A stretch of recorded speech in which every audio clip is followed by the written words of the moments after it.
বাংলাদেশ বীর শহীদদের স্মরণে জাতীয় স্মৃতিসৌধে রাষ্ট্রপতি প্রধান উপদেষ্টার শ্রদ্ধা, সর্বস্তরের মানুষের শ্রদ্ধা নিবেদন।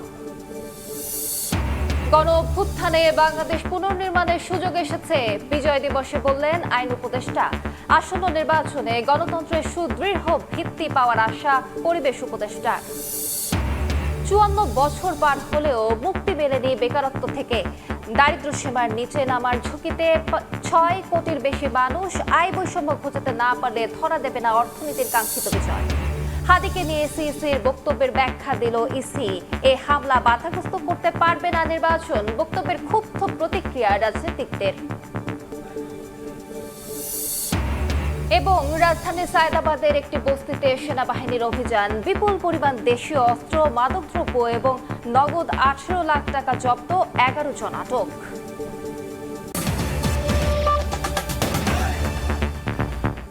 সকালের সময়ের সঙ্গে আছি আমি আলিশা ইসলাম।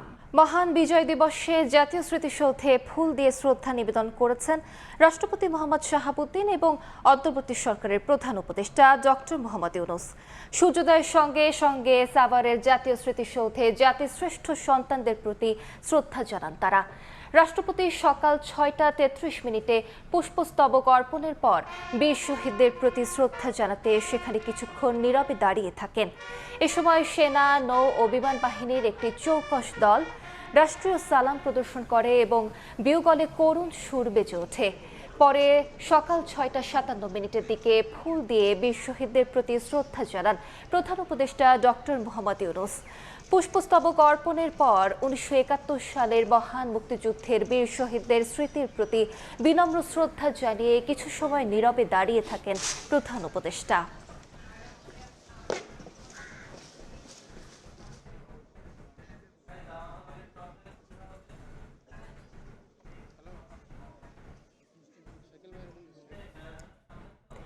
বিজয়ের ৫৪ বছরে পদার্পণে সূর্যোদয়ের সঙ্গে সঙ্গে ৩১ বার তোপধ্বনির মাধ্যমে যথাযোগ্য সামরিক মর্যাদায় বিজয় দিবসের সূচনা করা হয়।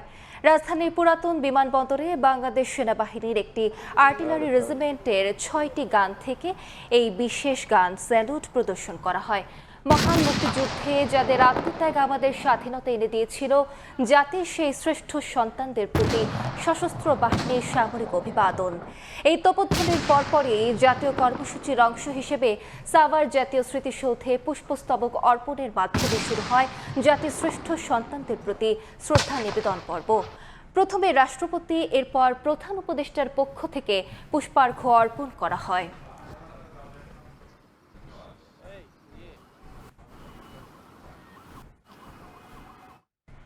আসন্ন নির্বাচন যেমন গণতন্ত্রকে সুদৃঢ় করবে, তেমনি জনগণের কাছে সরকারকে জবাবদিহিতে বাধ্য করার একটি ভিত্তি স্থাপন করা যাবে বলে মন্তব্য করেছেন পরিবেশ উপদেষ্টা সৈয়দা রিজওয়ানা হাসান। বিজয় দিবসে জাতীয় স্মৃতিসৌধে এ মন্তব্য করেন তিনি। এদিকে আইন উপদেষ্টা আসিফ নজরুল বলেছেন, ঐতিহাসিক জুলাই অভ্যুত্থানের মাধ্যমে বাংলাদেশকে পুনর্নির্মাণের সুযোগ এসেছে।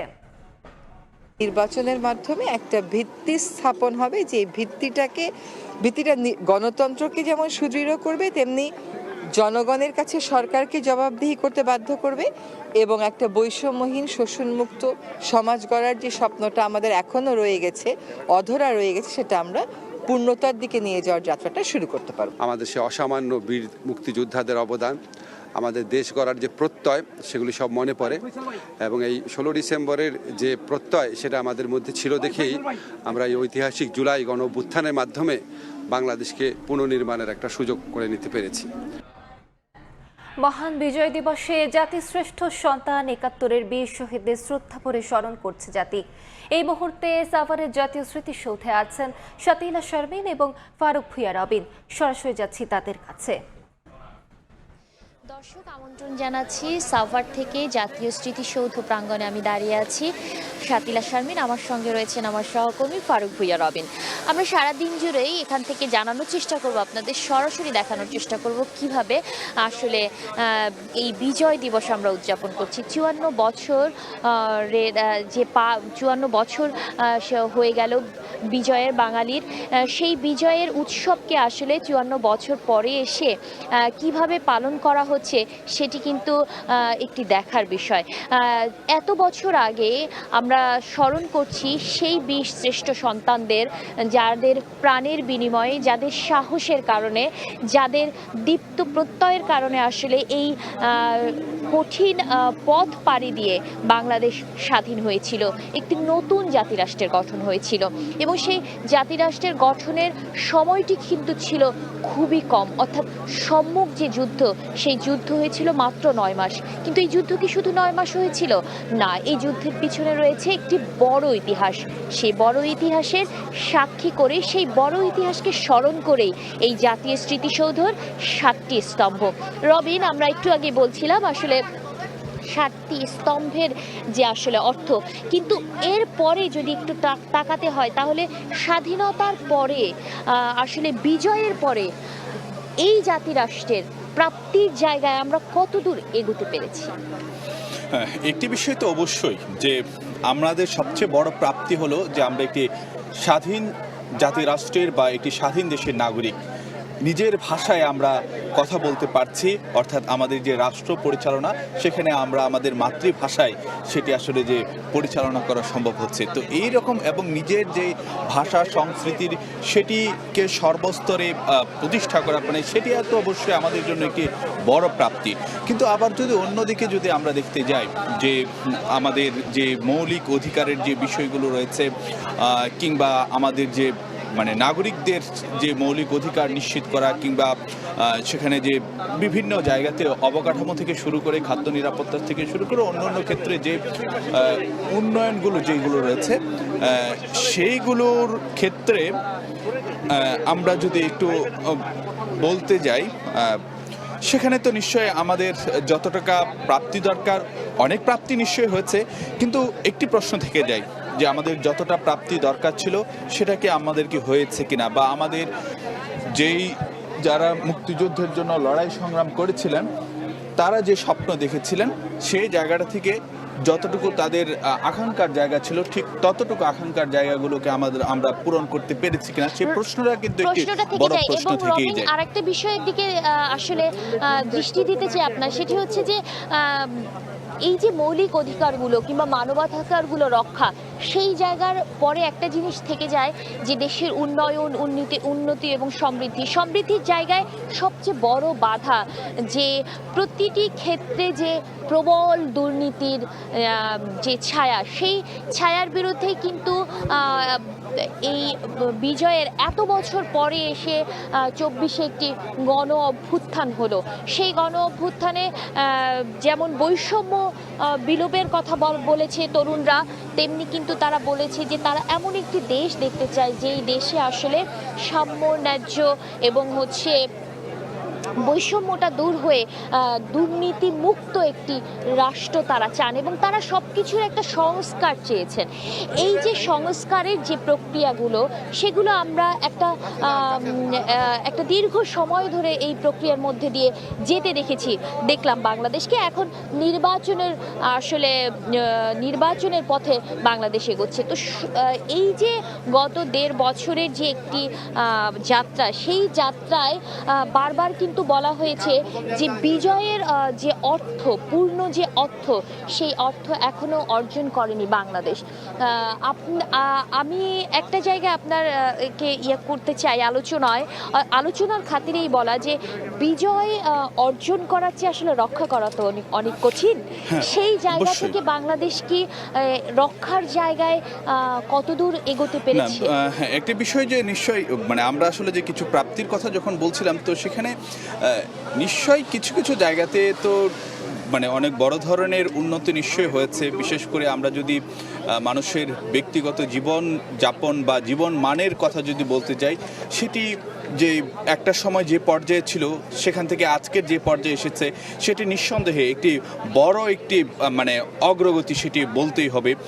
পাশাপাশি যদি আমরা অন্যদিকে বলতে যাই যে একটা সময় আমাদের যে খাদ্যে স্বয়ংসম্পূর্ণতার যে জায়গাগুলোতে ছিল সেটা আসলে আমরা বড় অর্থে অন্যদের উপর নির্ভরশীল ছিলাম, সে জায়গাগুলোতে কিন্তু আমরা বেশ কাটাতে পেরেছি।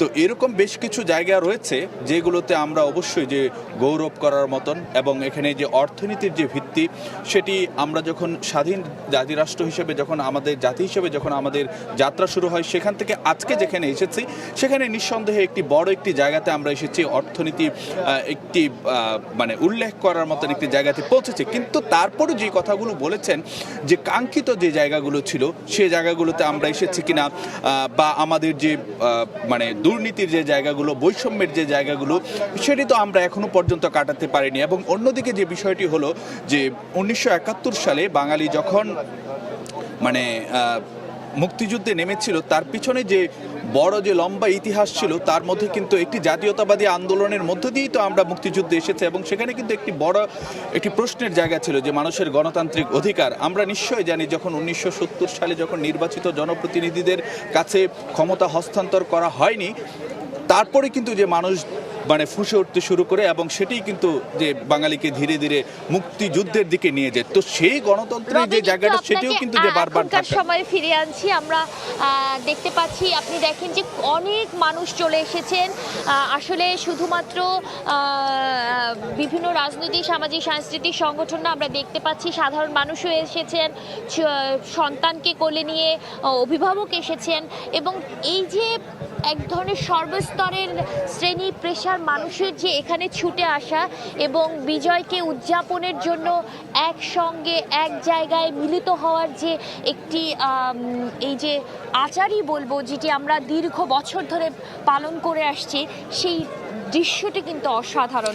শহীদ এই যে জাতীয় বীরদের কথা যদি একটু বলতে হয় তাহলে শুধুমাত্র সাভারের এই জাতীয় স্মৃতিসৌধ না রবিন, সারা বাংলাদেশেরই বিভিন্ন জায়গায় আসলে এই বিজয় দিবস পালিত হচ্ছে। বিভিন্ন জায়গায় বলতে আসলে সব জায়গায় পালিত হচ্ছে, যত ছোট হোক যত বড় আকারেই হোক না কেন। সাথীরা, এটার মধ্যে আমরা আসলে যে সকালে যে এরকম অবস্থা দেখছিলাম, এখন কিন্তু যে ধীরে ধীরে বেলা যত গড়াচ্ছে ভিড় কিন্তু মানুষের বাড়ছে, এবং এটি কিন্তু যে একটি যে স্বতঃস্ফূর্ত একটি অংশগ্রহণ সাধারণ মানুষের মধ্যে। আমরা সেটা শহীদ মিনারে, কেন্দ্রীয় শহীদ মিনারে আন্তর্জাতিক মাতৃভাষা দিবসের যে শ্রদ্ধা নিবেদনই বলি, কিংবা স্বাধীনতা দিবস কিংবা বিজয় দিবসে স্মৃতিসৌধে শ্রদ্ধা নিবেদন করার কথাই বলি না কেন, সেখানে কিন্তু যে মানুষের একটি যে স্বতঃস্ফূর্ত অংশগ্রহণ থাকে, এবং এখানে কিন্তু যে সমাজের সব স্তরের মানুষকে কিন্তু আমরা দেখতে পাই।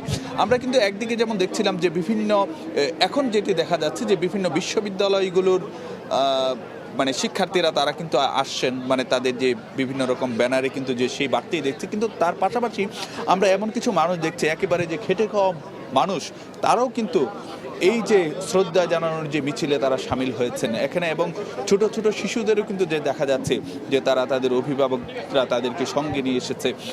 তো এই যে একটি মানে একটি রকমারি যে বা বিচিত্র একটি যে চিত্র কিন্তু আমরা দেখতে পাই যে সমাজের সর্বস্তরের মানুষের অংশগ্রহণের মাধ্যমে, একটি যে স্বতঃস্ফূর্ত অংশগ্রহণের মাধ্যমে আমাদের সেই বীরদেরকে স্মরণ করা হচ্ছে যাদের আত্মত্যাগের বিনিময়ে আমরা একটি স্বাধীন ভূখণ্ড পেয়েছি, একটি লাল সবুজের পতাকা পেয়েছি।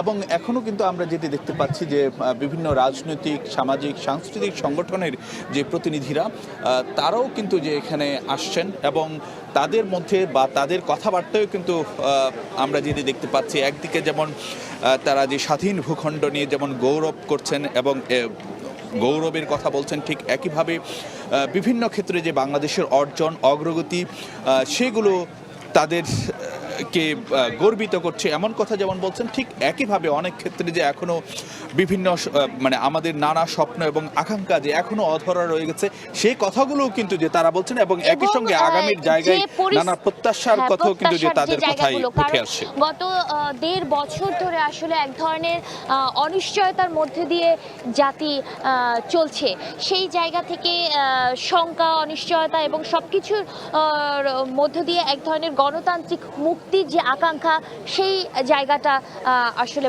মানুষের মধ্যে রয়েছে, সাধারণ মানুষের মধ্যে রয়েছে। তারা কিন্তু স্বাধীনতার কথা যখন বলেন, বিজয় উদযাপনের জায়গায় যখন আসেন, তখন একজন সংবাদকর্মী হিসেবে আমাদের তাদের কাছে যেমন আজকের দিনের অনুভূতি জানার আগ্রহ থাকে, তেমনি তাদের জানা ইতিহাসের দিকে জানার আগ্রহ থাকে, এবং সর্বোপরি ভবিষ্যৎ তারা কিভাবে দেখছেন একজন সংবাদকর্মী হিসেবে আমরা সবসময় তা জানতে চাই, তাই না রবিন? তো সেই জায়গা থেকে তাদের কাছ থেকে তারা কিন্তু প্রশ্ন যে উত্তরগুলো আমাদেরকে দিয়েছেন, এবার সেই উত্তরগুলোর কথা বললাম, যে আসলে তারাও বলছেন যে বাংলাদেশ নিয়ে তো অবশ্যই বাংলাদেশের জনগণ হিসেবে তো তারা গর্বিত, এবং একটি স্বাধীন জাতি রাষ্ট্রের জন্য বীর শহীদদের প্রতি তো তারা গর্বিত।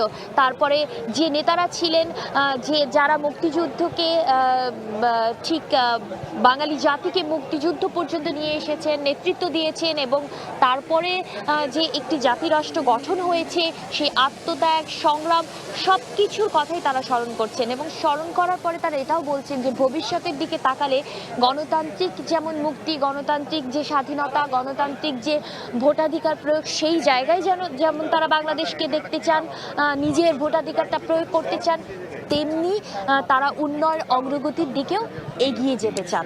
সাথিলা, আপনি যে গণতান্ত্রিক রূপান্তরের কথাটা বলছিলেন, আমি কিন্তু একটু মানে কিছুক্ষণ আগে একটি প্রসঙ্গ আমি টানছিলাম, সেটি হলো যে 1970 সালে যখন মানে নির্বাচিত জনপ্রতিনিধিদের কাছে ক্ষমতা হস্তান্তরের ক্ষেত্রে পাকিস্তানি শাসকদের যে একটি টালবাহানা ছিল, সেটাই কিন্তু যে বাঙালিকে যে ফুঁসে তোলে, এবং মানে দীর্ঘ 23 বছরের লড়াই সংগ্রাম তো ছিলই, তারপরে এবং বিভিন্ন সময় যে গণতান্ত্রিক অধিকারটি সেটি যে নিশ্চিত হয় না, সেটিও কিন্তু যে বাঙালিকে মুক্তি সংগ্রামের ক্ষেত্রে বা মুক্তিযুদ্ধের ক্ষেত্রে মানে ধাবিত করেছিল। এবং এখানে যদি আপনাদেরকে বলতে চাই,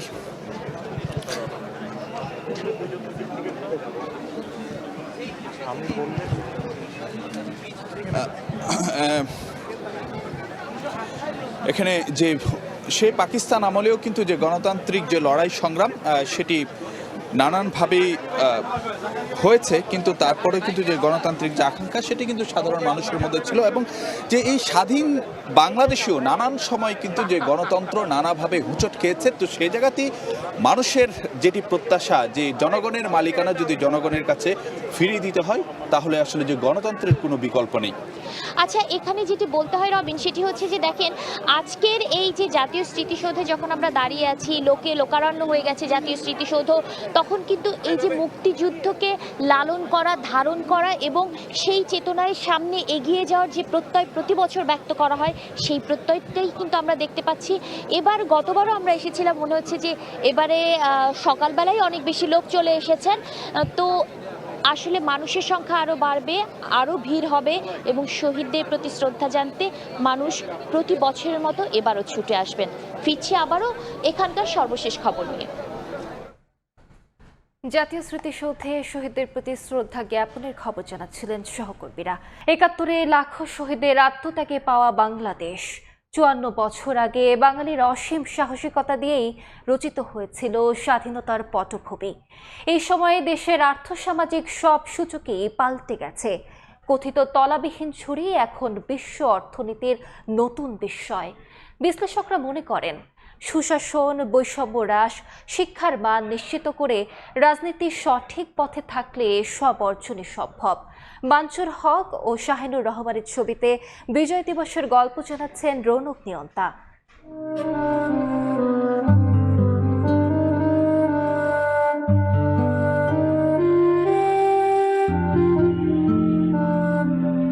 বহু অপেক্ষায় পাওয়া কিছু প্রথম কখনো পূরণ হয় না বলে কয়ে বোঝানোও যায় না। এ এক অর্জিত অনুভব। এমনই এক আত্ম অনুভবের নাম স্বাধীনতা। ১৯৪৭ থেকে ৭১ দীর্ঘ ২৩ বছরের শাসন ও শোষণের নাগপাশ ছিন্ন করে সবশেষ ১৯৭১-এর মহান স্বাধীনতা সংগ্রাম। এবারে সংগ্রাম আমাদের মুক্তির সংগ্রাম, এবারে সংগ্রাম স্বাধীনতার সংগ্রাম। প্রতিটা শব্দ, প্রতিটা বাক্য কি জীবন্ত। On behalf of our great national leader, the Supreme Commander of Bangladesh, Sheikh Mujibur Rahman, do hereby proclaim the independence of Bangladesh. মুক্তিযুদ্ধে যাওয়ার প্রেরণার উৎস 7ই মার্চের ভাষণ। খেতে খামারে যা লোকজন পাইছে, বাড়ি ঘরে যা খালি গুলি করছে নির্বিকারে, ওইখানে প্রায় 3000 লোক মারছে। ওই মুক্তিযোদ্ধাদের যারা ধরা পড়ছে, 2 জনে মুক্তিযোদ্ধাদের শোয়াইয়া এইভাবে বেলতেছে রুটির মতো। মাথার মধ্যে এইরকম লোহার গুলি থাকে, এইটা দিয়া যে বাইরে এলো আমার এই যে মাথার খুলি এখন ওইখানে নরম।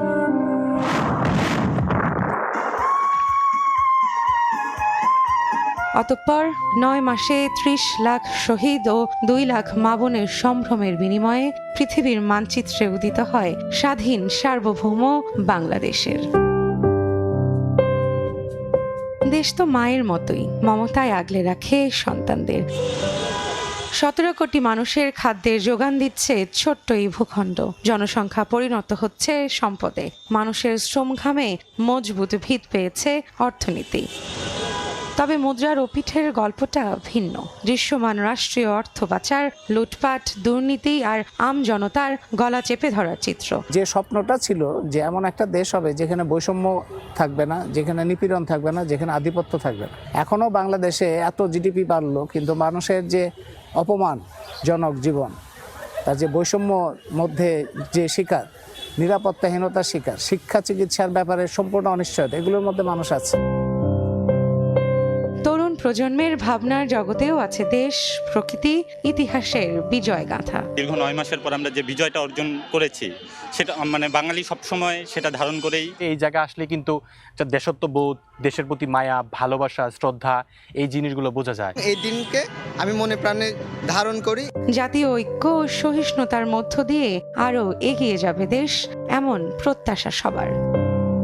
এ কেবল স্মৃতিস্তম্ভই না, জাতির ঘুরে দাঁড়াবার, নিজেদের ঝালিয়ে নেবার এক প্রতীক। বিজয়ের এই বীরত্ব গাথা ছড়িয়ে যাক প্রজন্ম থেকে প্রজন্মে। পরিচয় হোক মানুষে মানুষে, রাজনীতি নয়, দেশপ্রেমের বন্ধনে। রৌনক নিয়ন্তা, সময় সংবাদ, বাংলাদেশ। 54 বছর তলাবিহীন ঝুড়ি থেকে পরিপক্ক এক রাষ্ট্র, বারবার হোঁচট খেয়েও উন্নয়নশীল দেশের চূড়ান্ত স্বীকৃতির মাত্র 1 বছর দূরত্বে দাঁড়িয়ে বাংলাদেশ। তারপরও বারবার সামনে কতটা এসেছে অর্থনীতির বিজয়, যেখানে আয় বৈষম্যের গোলক ধাঁধায় দেশের মোট সম্পদের প্রায় 1/4 বন্দী হয়েছে শীর্ষ 1% ধনীর হাতে। বেকারত্বের কষাঘাতে ঘটে গেছে অভ্যুত্থান, তবুও প্রশস্ত হয়নি কর্মসংস্থানের সুযোগ। বড় বড় প্রকল্পে বদলে যাচ্ছে কৃষি প্রধান দেশের কৃষির গতি প্রকৃতি। বিশেষজ্ঞরা বলছেন, বেকারত্ব দূর করে আয় বৈষম্য ঘোচাতে না পারলে ধরা দেবে না অর্থনীতির কাঙ্ক্ষিত বিজয়। Jinatara Joshua report. একটি ভূখণ্ডের বিজয় আর হাজারো স্বপ্ন। গুটি গুটি পায়ে পার হয়েছে 54 বছর। তবে স্বপ্ন পূরণ হলো কতটা হলো দেশের অর্থনীতির বিজয়? হিসেব কষতে থাকি ইটপাথরের নগরী থেকে। এখানে অট্টালিকার ভিড়ে রোজ মিলিয়ে যায় ছোট ছোট স্বপ্ন। রোজ চলে খোলা আকাশে ঘুড়ি ওড়ানোর যুদ্ধ। তবে মাথার উপরের ছাদটাই যে নড়বড়ে। মানুষ ইনকাম করতে পারে না, তাহলে আমার দোকানে খাইবো কিভাবে? 500 টাকা বাজারে নিয়ে গেলে 3টা বছর নিলে আর কোনো টাকা পয়সা নাই। ঘর ভাড়া দেওয়া কষ্ট, চলাফেরাও কষ্ট। সরকারকে চামু কি, সরকার দেয় না তো, এখানে ফিরতে থাকে না। বড় বড় প্রকল্পে স্বস্তি মিলেছে নগরবাসীর। মেট্রো রেল মতিঝিল থেকে উত্তরায় নিয়ে যায় মাত্র 35 থেকে 40 মিনিটে। আবার একই শহরে 3 বেলা খাদ্যের নিশ্চয়তা পেতে 1.5-2 ঘন্টা অনায়াসেই কেটে যায় টিসিবির লাইনে দাঁড়িয়ে। 10টা থেকে এখন 11টার উপরে বাজে, এতক্ষণ দাঁড়াইছি। ব্যয় হয়েছে কিন্তু আমাদের আয় হয় না, আর কি বাড়ে না। বাজারে যদি দাম যদি কম থাকতো তাহলে আমরা কেন না থেকে মাল নিতাম না কোনো। স্বাধীনতার 52 বছরের মাথায় কর্মসংস্থানের নিশ্চয়তার জন্য ঘটে গেছে এক ঐতিহাসিক অভ্যুত্থান। তবুও বেকারত্বের অভিশাপ থেকে বের হতে পারছে না দেশ।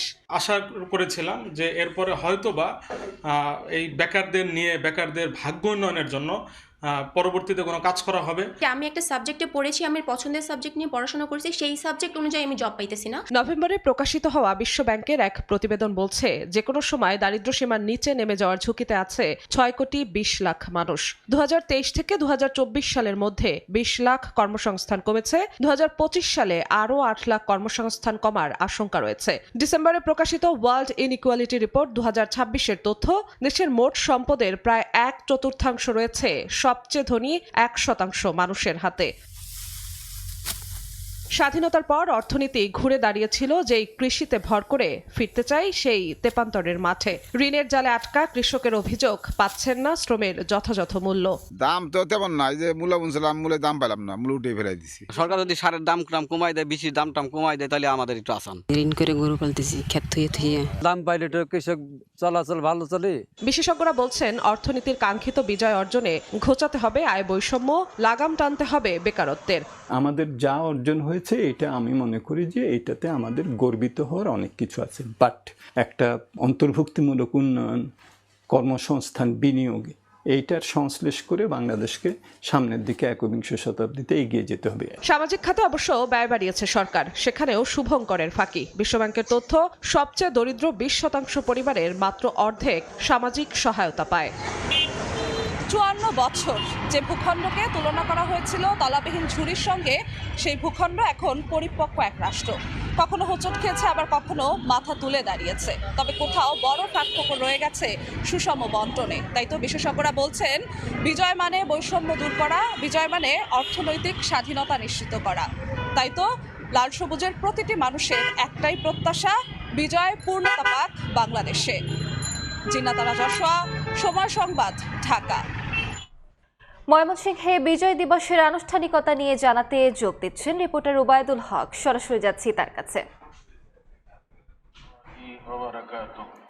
নানা আয়োজনে ময়মনসিংহেও মহান বিজয় দিবস উদযাপন করা হচ্ছে এবং আজকে সকাল থেকে সূর্যোদয়ের সাথে সাথে মূলত আজকের যে বিজয় দিবসের আনুষ্ঠানিকতা সেটি শুরু হয় এবং 31 বার তুপধ্বনির মাধ্যমে সেটি শুরু হয়।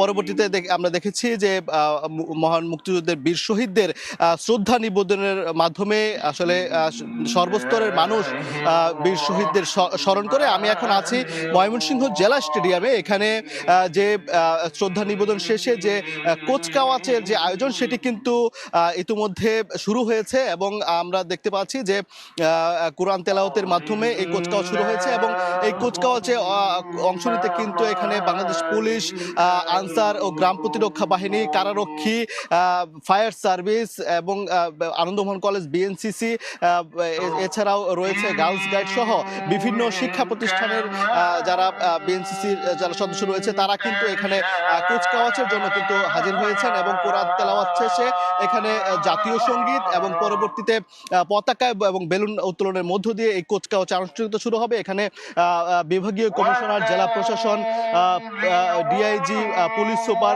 তারা এখানে উপস্থিত হয়েছেন এবং বিভিন্ন শিক্ষা প্রতিষ্ঠানের শিক্ষার্থীরা কিন্তু ভোরের কুয়াশা ভেদ করে কিন্তু এই জেলা স্টেডিয়ামে এসে হাজির হয়েছে সকাল থেকেই এবং অভিভাবক সহ বিভিন্ন শ্রেণী পেশার মানুষ কিন্তু আজকের এই কুচকাওয়াজ এবং শারীরিক কসরত দেখার জন্য কিন্তু এখানে হাজির হয়েছেন জেলা স্টেডিয়ামে এবং আমরা যেটি দেখতে পাচ্ছি যে এখানে শিক্ষার্থীরা, অভিভাবকরা এখানে এসেছেন এবং এই কুচকাওয়াজ এবং শেষে শারীরিক কসরতের মধ্য দিয়ে মহান মুক্তিযুদ্ধের যে বিভিন্ন দিক এখানে তুলে ধরা হবে এবং এর মাধ্যমে নতুন প্রজন্ম যাতে মুক্তিযুদ্ধের চেতনায় আসলে বেড়ে ওঠে এমনটি আসলে আয়োজকরা বলছেন।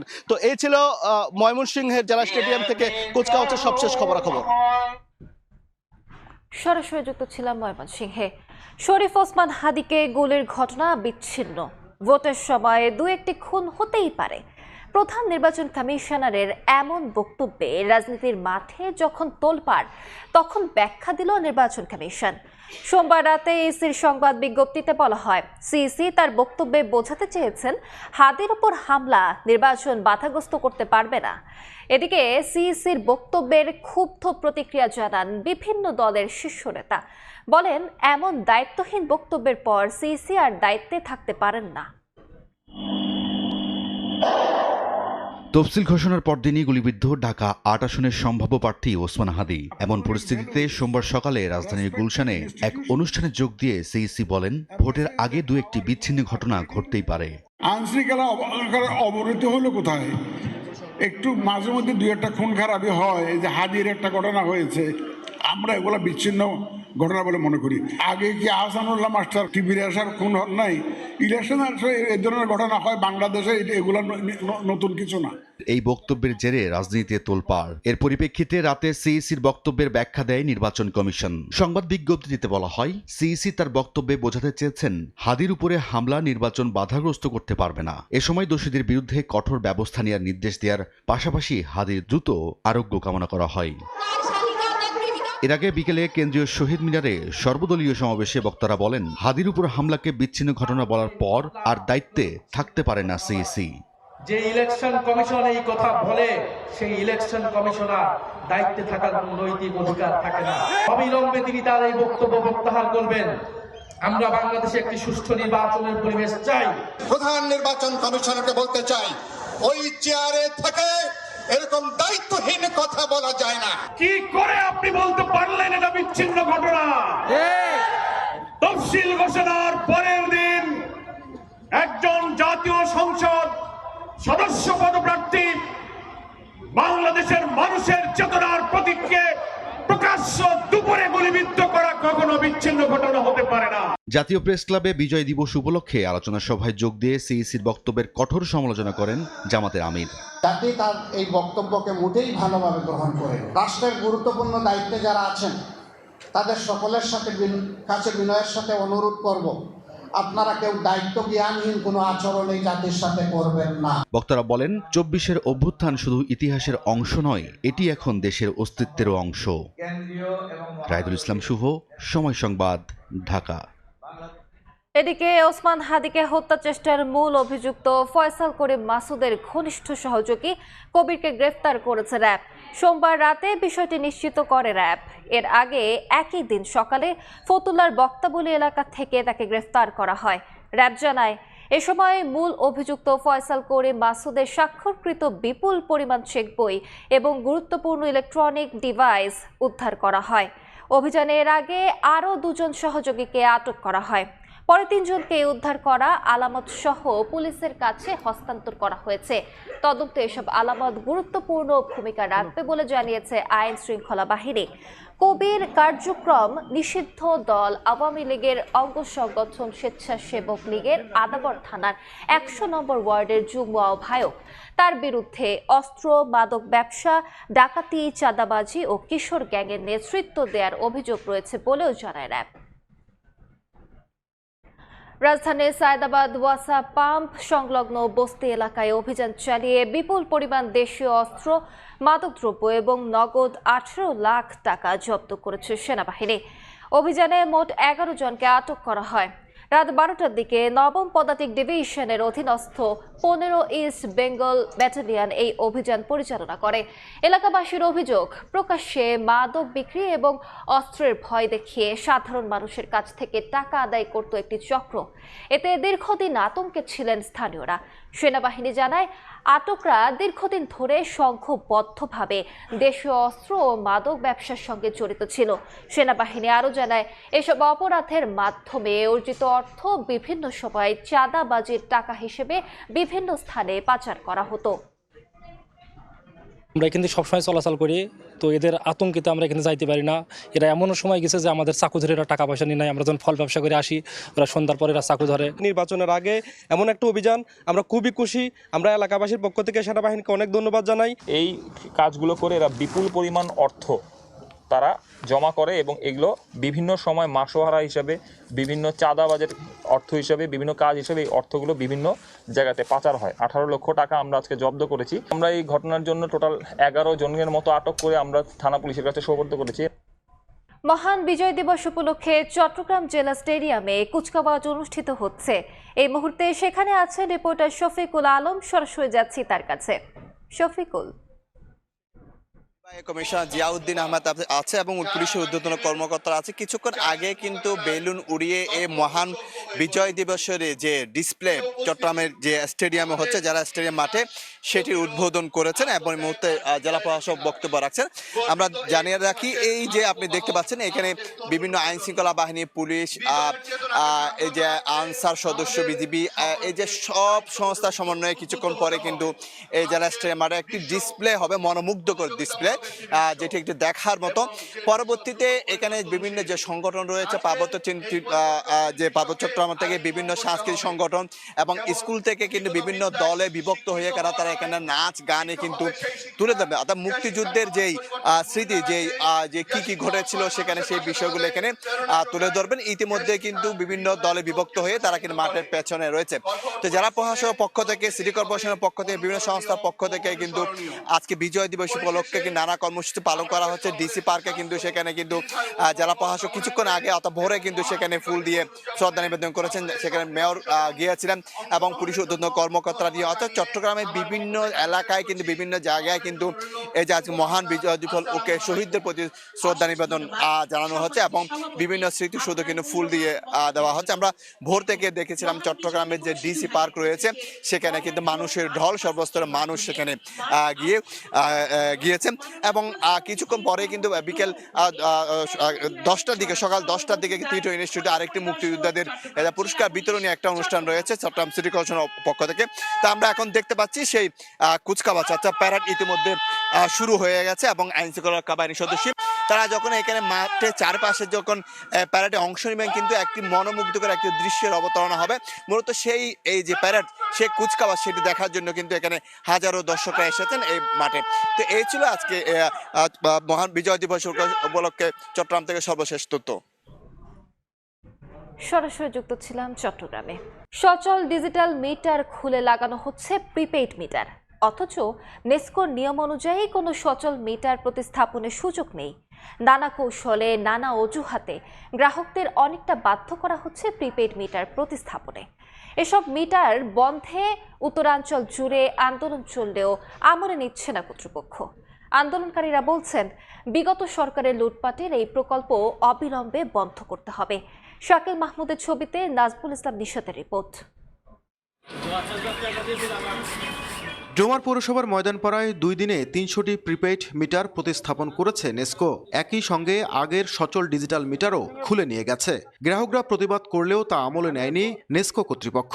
মিটারও আমি টাকা দিয়ে কিনছি এবং এই মিটার লাগাই দিয়ে ওরা জোরপূর্বক ওই মিটার নিয়ে চলে গেছে। আমি তো জানি না, আমি তো কাজে গেছি, বাড়ি আসি দেখেছি মিটার লাগিয়ে দিয়ে গেছে। এই প্রিপেইড মিটার কয়েক গুণ বেশি দাম দিয়ে আন্তর্জাতিক বাজার থেকে তারা কিনছে লুটপাটের মাধ্যমে। একই অবস্থা রংপুরেও।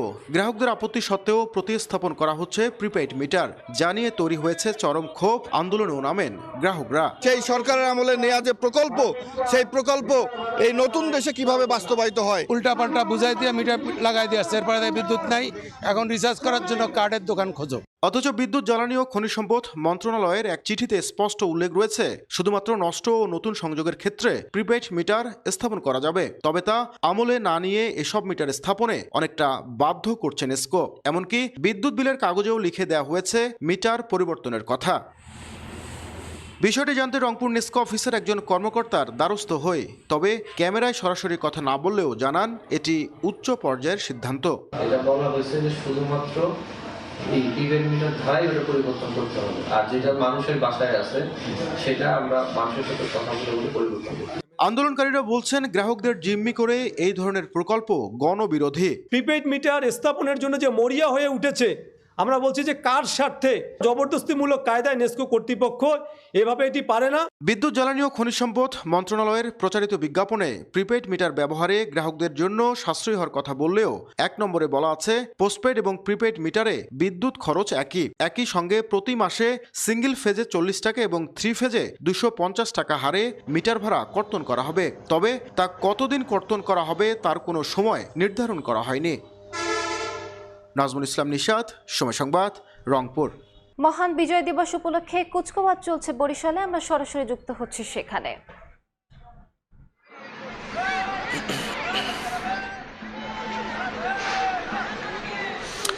মহান বিজয় দিবসের 54 বছর পূর্ণ করে 55 বছরে পদার্পণের এই পূর্ণ লগ্নে বরিশালে সাত সকাল থেকে নানা আয়োজনে উদযাপন করছে বরিশালবাসী। আজ সকাল 9টায় শহরের বেলস পার্ক মাঠে এখানে কুচকাওয়াজ শুরু হবে। তারই প্রস্তুতি এই মুহূর্তে চলছে। বিভিন্ন শিক্ষা প্রতিষ্ঠানের শিক্ষার্থীরা, বিভিন্ন শিশু সংগঠন এরই মধ্যে বেলস পার্ক মাঠে এসে তারা অবস্থান নিয়েছে এবং তারা তাদের শেষ প্রস্তুতিটি শুরু করছে। জেলা প্রশাসনের উদ্যোগে প্রতি বছরের ন্যায় এবছরও মহান বিজয় দিবস উপলক্ষে যে শারীরিক কসরত সেটি প্রদর্শন করা হবে। এর আগে সকালে আমরা দেখেছি সাত সকালে একেবারে সূর্যোদয়ের সাথে সাথে 31 বার তোপধ্বনির মধ্য দিয়ে জাতীয় দিবসের শুভ সূচনা হয়। এরপর শহরের ডিসি অফিস সংলগ্ন শহীদ মুক্তিযোদ্ধা স্মৃতিফলকে সেখানে জাতির শ্রেষ্ঠ সন্তান সূর্য সন্তানদের প্রতি, শহীদ মুক্তিযোদ্ধাদের প্রতি শ্রদ্ধা নিবেদন করতে রাষ্ট্রের পক্ষ থেকে প্রথমে বিভাগীয় কমিশনার, পরে জেলা প্রশাসন, তারপর সেখানে সাধারণ মানুষের ঢল নামে শ্রদ্ধা নিবেদনের জন্য। সেই শ্রদ্ধা নিবেদন পর্ব এখনো চলছে। বিভিন্ন রাজনৈতিক, সামাজিক, সাংস্কৃতিক সংগঠন সেখানে শ্রদ্ধা নিবেদন করছে। এর বাইরে সকাল 9টায় শহরের বেলস পার্ক মাঠে এখানে কুচকাওয়াজ শুরু হবে। সেই কুচকাওয়াজের কিন্তু প্রস্তুতি এরই মধ্যে শুরু হয়ে গিয়েছে। আমরা দেখতে পাচ্ছি ছবিতে যে দেখা যাচ্ছে বিভিন্ন শিক্ষা প্রতিষ্ঠানের শিক্ষার্থীরা তারা এসেছে, তাদের স্কুলের ড্রেস পরিয়ে এসেছে। এর বাইরে ফায়ার সার্ভিস রয়েছে, জেল পুলিশ রয়েছে, বিএনসিসি, স্কাউট সহ বিভিন্ন সংস্থার সদস্যরা কিন্তু এখানে রয়েছে। ডান পাশেই মূল মঞ্চ করা হয়েছে। সেই মঞ্চে বিভিন্ন অতিথিরা, মুক্তিযোদ্ধা সহ বিভিন্ন শ্রেণী পেশা বিশিষ্টজনরা এখানে অংশ নেবেন এবং সকাল 9টায় বিভাগীয় কমিশনার, জেলা প্রশাসনের উপস্থিতিতে প্রতি বছরের মতো এবছরও এই কুচকাওয়াজ শুরু হবে এবং কুচকাওয়াজের পর এখানে কিন্তু শারীরিক কসরত রয়েছে। তিনবার নানান আয়োজনই রয়েছে। আমরা পরবর্তী হয়তোবা আরো বিস্তারিত খবর জানাবো। মহান বিজয় দিবস কিভাবে খবর ছিল। মহান বিজয় দিবস উপলক্ষে বরিশালে কুচকাওয়াজের খবর জানাচ্ছিলেন সহকর্মী অপূর্ব অপু। ক্ষমা চাওয়ার পরও ব্রিটিশ গণমাধ্যম বিবিসির বিরুদ্ধে মানহানির মামলা করেছেন মার্কিন প্রেসিডেন্ট ডোনাল্ড ট্রাম্প। পাশাপাশি এই মামলায় অন্তত $5 বিলিয়ন ক্ষতিপূরণ দাবি করেছেন ট্রাম্প। ট্রাম্পের অভিযোগ, বিবিসি 2021 সালে যুক্তরাষ্ট্রের ক্যাপিটল হিলে দাঙ্গার আগে ট্রাম্পের 6 জানুয়ারির দেয়া একটি বক্তৃতার সম্পাদিত ভিডিও প্রকাশ করে মানহানি করেছে। এর আগে এই ঘটনায় মার্কিন প্রেসিডেন্টের কাছে ভুল স্বীকার করে ক্ষমা চেয়েছিল ব্রিটিশ গণমাধ্যমটি। তবে ক্ষতিপূরণ দিতে অস্বীকার করেছিল তারা।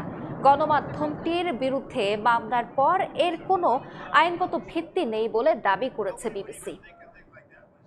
বিজয়ের 5 দশকেরও বেশি সময়ে দেশের ক্রীড়াঙ্গন অভীষ্ট লক্ষ্যে পৌঁছাতে পারেনি পর্যাপ্ত পরিকল্পনার অভাবে।